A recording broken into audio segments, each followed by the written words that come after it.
China is engaged in a border war with India and is posing a grave threat to its neighbors, top Republican lawmaker John Cornyn has told the U.S. Senate, giving details of his visit to New Delhi and Southeast Asia to understand the challenges faced by countries in the region.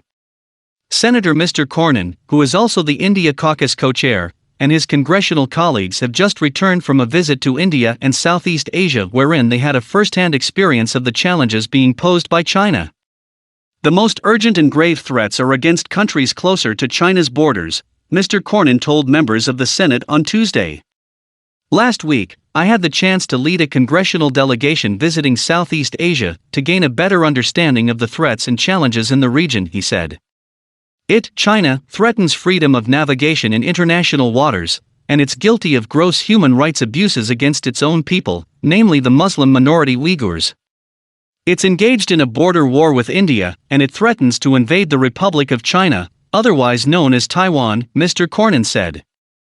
Mr. Cornyn said that they traveled to India where we met with Prime Minister Narendra Modi and cabinet officials to discuss threats posed by China as well as other shared priorities.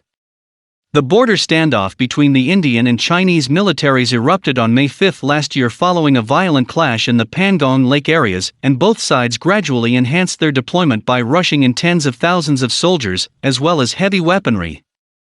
As a result of a series of military and diplomatic talks, the two sides completed the disengagement process in the Gagra area in August, and in the north and south banks of the Pangong Lake in February. However, India and China failed to make any headway at their 13th round of military talks on October 10 in resolving the standoff and the remaining friction points in eastern Ladakh. In the Philippines, he said, they caught a ride on a Navy aircraft in disputed waters. Within minutes of leaving Philippine airspace, they spotted a Chinese spy ship engaged in intelligence gathering operations off the Philippine coast.